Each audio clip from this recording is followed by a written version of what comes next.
Assalamualaikum warahmatullahi wabarakatuh, anak-anak baik. Nah, sekarang kita akan belajar dasar microcontroller. Sebelumnya kalian pelajari di video sebelum ini, itu adalah dasar-dasarnya microcontroller.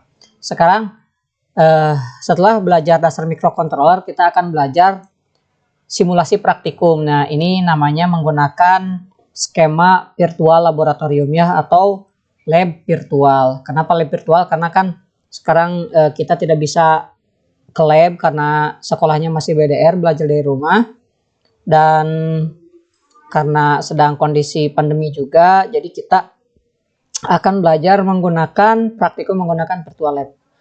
Nah, di sini virtual labnya yaitu kita akan belajar memasang satu buah lampu LED ya, yang warna hijau ini, lampu LED. Kemudian lampu LED ini kita akan nyalakan otomatis menggunakan microcontroller. Microcontroller yang digunakan di sini adalah Arduino, karena microcontroller itu banyak ya. Di sini ada Arduino. Kemudian kita akan menyalakannya secara kedap-kedip atau flip-flop. Nah, nanti silakan kalian semua anak-anak dapat mencobanya di rumah ya. Nanti linknya Bapak akan lampirkan di Google Classroom, kalian klik, nanti kalian bisa membuat project.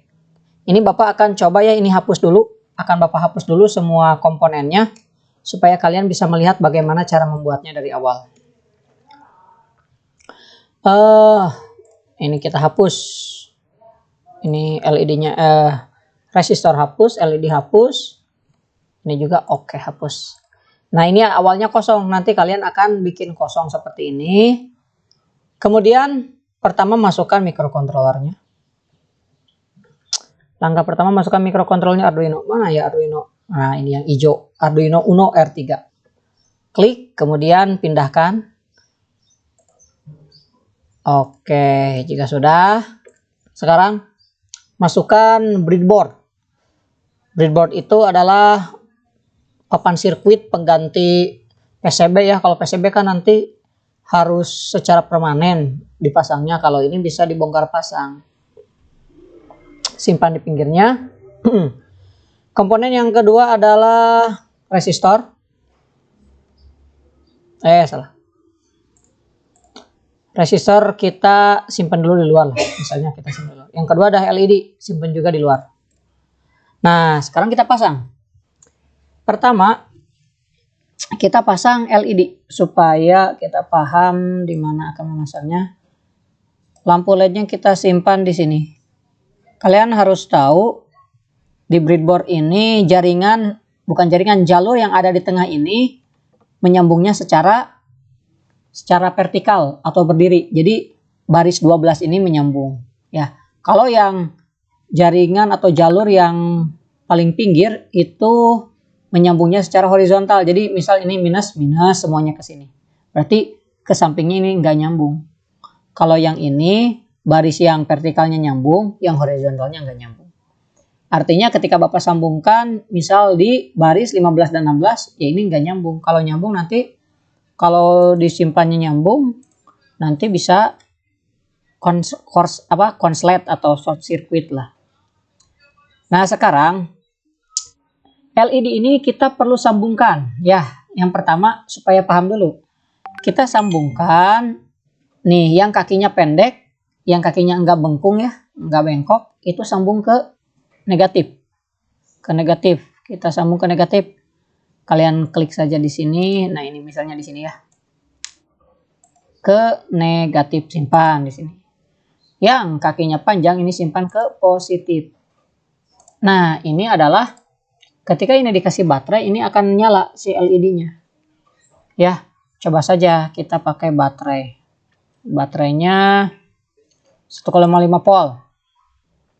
Coba Bapak, ini mah hanya uji coba ya. Simpan. Oke. Nih, positif yang merah simpan ke positif. Negatif ke negatif. Ini simpan dulu di sini. Kita pindahkan. Nah, itu. Ini yang negatif ke negatif. Nah, misal ya. Nah, setelah kalian membuat satu rangkaian, untuk menjalankannya klik Start Simulation. Nah, ini nyala ya. Lihat nyalanya rendah banget karena memang baterainya cuma 1,5 volt. Stop simulation. Nah, kan mati. Ketika di start simulation nyala kembali harusnya. Tuh, nyala ya. Oke, kita stop dulu. Nah, ini mah hanya uji coba saja karena kita menyalakannya bukan menggunakan baterai tapi menggunakan mikro. Sekarang bagaimana nyambung ke mikronya? Nah, kita sambungkan kabelnya. Yang pertama, kabel negatif ini kita simpan ke ground. Cari yang ada tulisan GND. Nah, ini ada GND. Nih, GND. GND. Atau di bawah juga ada. Simpan aja di bawah, gak apa-apa. Ground. Nah, yang positif kita simpan ke kaki 13. Kaki apapun bebas sebenarnya, mau 13, 12, 10, 1 dan lain-lain bebas. Cuman nanti di program dibuat codingannya kita harus menyesuaikan. Udah ya, seperti ini. Ini ground negatif, 13 ke positif. Pak, ini bisa langsung dinyalakan? Gak boleh. Kalau dinyalakan ininya akan meledak. Coba kita cek ya. Nah, ini nyala tetapi ada tanda seru. Katanya apa tanda serunya? Karena tegangan yang diberikan oleh microcontroller ini terlalu besar, ya, terlalu besar. Kenapa? Karena microcontroller ini defaultnya adalah dia diberikan tegangan 5 volt dan mengeluarkan juga sebanyak 5 volt. Oleh karena itu, kita pasang namanya resistor. Kita resistor pasang, ini pindahkan ke sini supaya kelihatan. Nah, resistor kita pasang di antara jalur positif. Nah, ini negatifnya sambungkan kembali.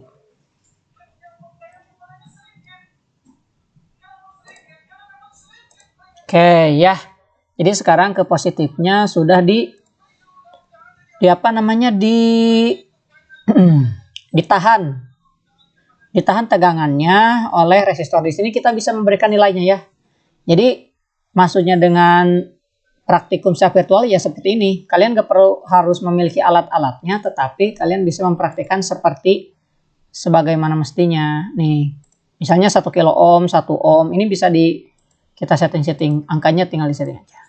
Oke, kita klik start simulation. Nah, sekarang menyala dan tidak ada tanda seru sama sekali.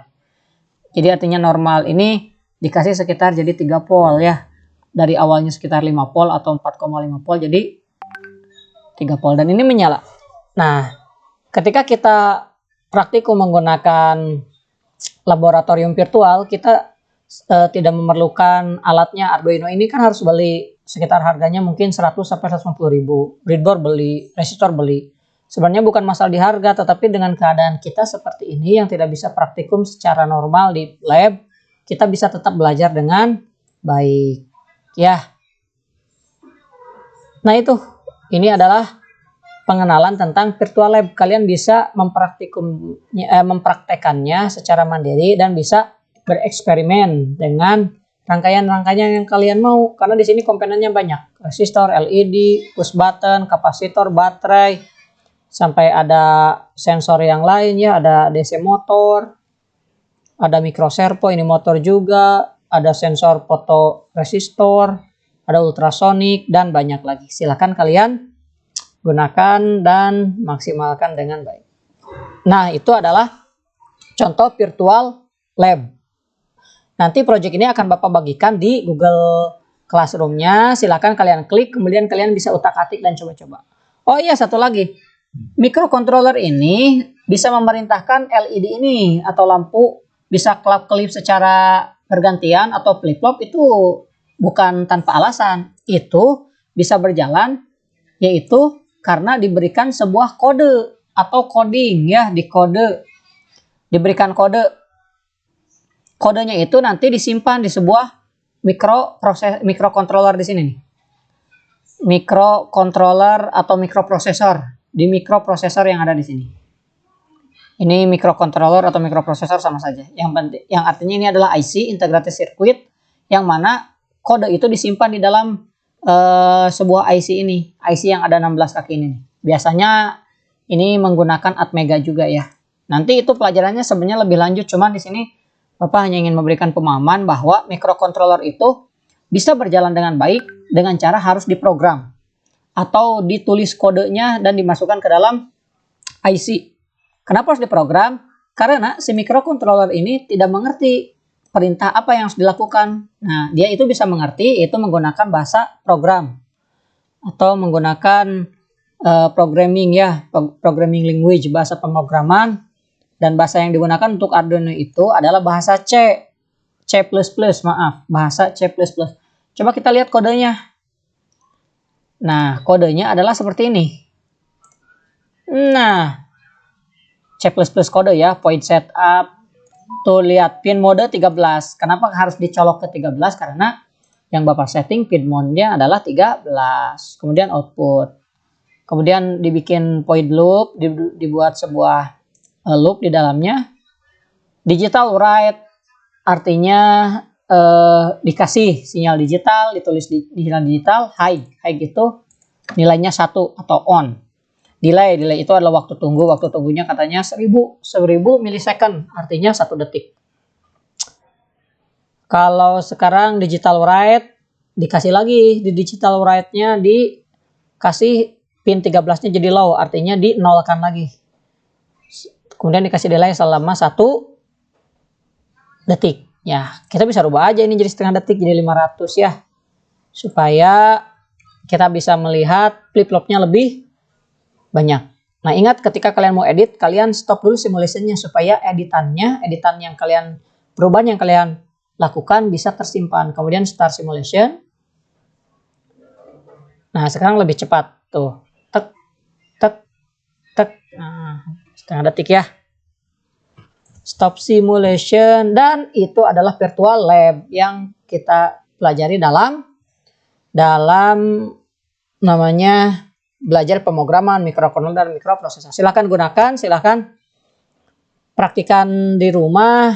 Jika ada yang ditanyakan silahkan chat di WA group atau di kolom komentar Google Classroom. Terima kasih atas perhatiannya. Wassalamualaikum warahmatullahi wabarakatuh.